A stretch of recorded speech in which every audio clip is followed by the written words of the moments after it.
Hi hello welcome to జై స్వరాజ్య TV. ఈరోజు మనం Tata IPL season 17 match number 9 గురించి మాట్లాడుకుందాం. మ్యాచ్ నెంబర్ 9 వచ్చేసి మనకి ఆర్ఆర్ వర్సెస్ డీసీ ఉండబోతుంది. లాస్ట్ మ్యాచ్ డీసీ అంత పర్ఫార్మెన్స్ అనేది ఇవ్వలేదు. కాకపోతే ఆర్ఆర్ ఏంటంటే ఎక్స్పెక్టేషన్స్ రీచ్ అయ్యారని చెప్పుకోవచ్చు. కాకపోతే ఏంటంటే బౌలింగ్లో కూడా కొంచెం అటు ఇటు ఉంది. కాకపోతే డీసీలో వచ్చేసరికి అటు బౌలింగ్లో లేదు, బ్యాటింగ్లో లేదు. నెక్స్ట్ ఏమన్నా లాస్ట్ మ్యాచ్లో ఉన్న మిస్టేక్స్ని రెక్టిఫై చేసుకొని స్ట్రాంగ్ కంబ్యాక్ ఇస్తారా లేదా అదే టీంతో ఆడతారా చూద్దాము ఏం జరుగుతుందో. ఇప్పుడు ఆర్ఆర్ వర్సెస్ డీసీ తీసుకుంటే ఆర్ఆర్ బ్యాటింగ్ లైనప్ వచ్చి చాలా స్ట్రాంగ్ ఉంది. ఎందుకంటే ఓపెనర్స్ జైస్వాల్ కానివ్వండి, జోస్ బట్లర్ కానివ్వండి, వీళ్ళు ఏంటంటే పవర్ ప్లే బాగా యూజ్ చేసుకొని ఎక్కువ స్కోర్ టీంకి అందిస్తున్నారు. అది దానికి చాలా అడ్వాంటేజ్గా మారుతుంది. అదే ఇప్పుడు మనం డీసీలో తీసుకుంటే ఓపెనర్స్ డేవిడ్ వార్నర్ కానివ్వండి, మార్ష్ కానివ్వండి, వీళ్ళిద్దరిలో ఎవరు ఒకరు ఫైర్ అవుతున్నారు, మిగతా వాళ్ళు వచ్చేసి కొంచెం స్లో స్టార్ట్ ఇస్తున్నారు. దానివల్ల పవర్ ప్లే బాగా యూజ్ చేసుకోవట్లేదు వాళ్ళు. అది యూజ్ చేసుకుంటే వాళ్ళ టీంకి కూడా అడ్వాంటేజ్ అయ్యే అవకాశం ఉంది. ఇప్పుడు ఆర్ఆర్ బౌలింగ్ వచ్చేసేసరికి అశ్విన్ కానివ్వండి, చహల్ కానివ్వండి, బోల్ట్ కానివ్వండి, వీళ్ళు ఏంటంటే కొంచెం మైండ్ గేమ్తో ఆడతారు. వీళ్ళు ఎందుకంటే ఎక్కువ మ్యాచ్లు ఆడిన ఎక్స్పీరియన్స్ ఉంది. బౌల్ట్ వచ్చేసేసరికి పవర్ ప్లేలో బోత్ సైడ్ స్వింగ్ చేస్తాడు లెఫ్ట్ ఆర్మ్ కాబట్టి కొంచెం డిఫికల్ట్ ఉంటుంది రైట్ హ్యాండ్ బ్యాట్స్మెన్స్కి. అదే ఇప్పుడు చహల్ అనుకోండి కొంచెం ఫ్లైట్ వేస్తాడు, బాల్ బ్యాట్స్మెన్ని కొంచెం అటెంప్ట్ చేయడానికి ట్రై చేస్తాడు. అశ్విన్ గురించి తెలిసిందే, మైండ్ గేమ్స్ ఆడుతూ ఉంటాడు, ఎన్నో ఇయర్స్ ఎక్స్పీరియన్స్ ఉంది అతనికి. ఇది వాళ్ళకి అడ్వాంటేజ్ కాబోతుంది. అదే డీసీ తీసుకుంటే ప్రాపర్ బౌలర్ ఎవరు లేరు ఎక్సెప్ట్ ఇషాంత్ శర్మ. కాకపోతే లాస్ట్ మ్యాచ్లో చూసాం ఇషాంత్ శర్మ కొంచెం ఇంజూర్డ్ అయ్యాడు. ఈ మ్యాచ్ ఆడతాడో ఆడాడు అని చెప్పేసి కొంచెం డౌట్ ఉంది. అదే డీసీ కొంచెం మంచి బౌలర్స్ని ఇంట్రడ్యూస్ చేస్తే బాగుంటుంది, వాళ్ళ టీంకే అడ్వాంటేజ్గా మారుతుంది. ఆల్రౌండర్స్ తీసుకునేసరికి ఇప్పుడు ఆర్ఆర్లో కానివ్వండి, డీసీలో కానివ్వండి, ఇద్దరు దాంట్లో అంత ఎక్కువగా లేరని చెప్పుకోవచ్చు పవర్ఫుల్ ఆల్రౌండర్స్. ఎక్సెప్ట్ మార్ష్ గురించి తెలిసిందే, బౌలింగ్ కానివ్వండి, బ్యాటింగ్ కానీ 100% ఇస్తాడు అతను. ఇంకా పవర్ఫుల్ ఆల్రౌండర్స్ని తీసుకుంటే టీంకి కొంచెం బలం అనేది వస్తుంది. అందుకని చెప్పేసి కొంచెం మ్యాచ్ గెలవడానికి కొంచెం ఈజీగా ఉంటుంది.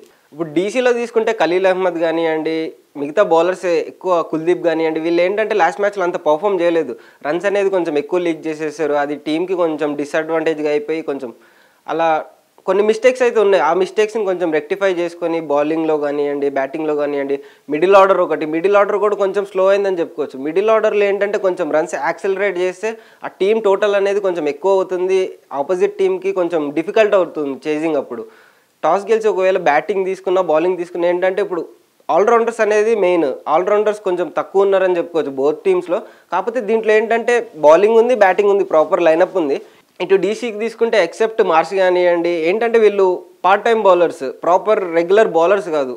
రెగ్యులర్ బౌలర్స్ ఒక ఇద్దరిని ఇంట్రడ్యూస్ చేస్తే డీసీకి కొంచెం బలం అనేది ఏర్పడుతుంది. డీసీ వచ్చేసేసరికి బ్యాటింగ్ ఓపెనర్స్ డేవిడ్ వార్నర్ కానివ్వండి, మార్ష్ కానివ్వండి, వీళ్ళ తర్వాత మిడిల్ ఆర్డర్ ఏదైతే ఉందో అది కొంచెం కొలాప్స్ అవుతుంది. ఆ మిడిల్ ఆర్డర్ అనేది కొంచెం వాళ్ళు కూడా కొంచెం రన్స్ కాంట్రిబ్యూట్ చేసుకుంటే టీం కోసం కొంచెం స్కోర్ ఎక్కువ పెట్టగలిగితే బౌలర్స్ పైన ప్రెషర్ తగ్గుతుంది. ఆ బౌలర్ పైన ప్రెషర్ వచ్చేసేసరికి వాళ్ళు ఏంటంటే ఆ ప్రెషర్లో ఇంకా ఎక్కువ రన్స్ లీక్ చేస్తున్నారు. ఇప్పుడు పంత్ క్యాప్టెన్సీ గురించి తెలిసిందే మనకి. ఆఫ్టర్ ఇయర్ వస్తున్నాడు. ఫస్ట్ మ్యాచ్ కొంచెం మిస్కమ్యూనికేట్ అయిపోయి బౌలర్స్ కానివ్వండి, బ్యాట్స్మెన్స్ కానివ్వండి ప్రాపర్గా పర్ఫామ్ చేయలేదు. అదే ఇప్పుడు ఆ మిస్టేక్స్ అన్ని రెక్టిఫై చేసుకొని ఇప్పుడు వచ్చారనుకోండి, వాళ్ళు కొంచెం అడ్వాంటేజ్ ఉంటుంది, వాళ్ళకి గెలిచే అడ్వాంటేజ్ ఉంటుంది.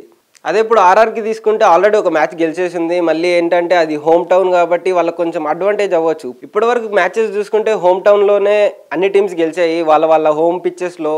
ఇది కూడా హోమ్ పిచ్లోనే జరగబోతుంది ఆర్ఆర్కి. అది ఒక అడ్వాంటేజ్గా మారే అవకాశం ఉంది. దాన్ని డీసీ ఏమన్నా బ్రేక్ చేయగలుగుతారా, ఆ చేజ్ అనేది అగ్రెసివ్నెస్ అనేది చూపిస్తారా, బౌలర్స్ స్ట్రాంగ్ కంబ్యాక్ ఇస్తారా అని చెప్పేసి వెయిట్ చేద్దాము. ఇప్పుడు జైపూర్ పిచ్ తీసుకుంటే అది కొంచెం స్లో ట్రాక్ ఉంటుంది. 180, 170 అనేది ఒక పెద్ద టోటల్ అక్కడ. కాకపోతే ఏంటంటే పవర్ఫుల్ బ్యాట్స్మెన్స్ ఉన్నారు ఆర్ఆర్లో తీసుకున్నా కానివ్వండి, డీసీలో కానివ్వండి. 180+ ఎవరైతే కొడతారో వాళ్ళకి కొంచెం ఈజీ ఉంటుంది. ఎందుకంటే డిఫెండింగ్ కొంచెం ఈజీ అవుతుంది. ఎందుకంటే పిచ్చెస్లో కొంచెం రఫ్ ప్యాచెస్ వస్తాయి, టర్న్ అవుతుంది, బాల్ ఆగొస్తుంది. కొంచెం బ్యాట్స్మెన్స్కి ఏంటంటే ఫ్రీ ఫ్లోయింగ్ షాట్స్ కొట్టడానికి కొంచెం డిఫికల్ట్ అవుతుంది. అదే ఆగొచ్చిన బాల్ కొంచెం కొట్టడానికి ఆలోచిస్తాడు బ్యాట్స్మెన్. అది కొంచెం డిసడ్వాంటేజ్ అవుతుంది. బ్యాటింగ్ ఎవరైతే ఫస్ట్ చేస్తారో వాళ్ళు 180, 170 టార్గెట్ పెట్టారనుకోండి, వాళ్ళకి కొంచెం ఈజీ అవుతుంది. సెకండ్ చేజింగ్ ఎవరైతే చేస్తారో వాళ్ళకి కొంచెం డిఫికల్ట్ అయ్యే ఛాన్స్ ఉంది.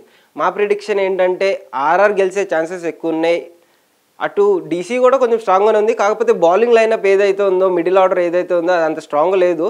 అది దీంట్లో చూసుకుంటే అదే స్ట్రాంగ్, వాళ్ళకి ఆ ఎబిలిటీ ఉంది. వాళ్ళకి మిడిల్ ఆర్డర్ కానివ్వండి, బౌలింగ్ కానివ్వండి, వీళ్ళు కొంచెం థింక్ చేసుకుంటే ఆడే ప్లేయర్స్ ఉన్నారు, దీంట్లో సీనియర్ ప్లేయర్స్ ఉన్నారు.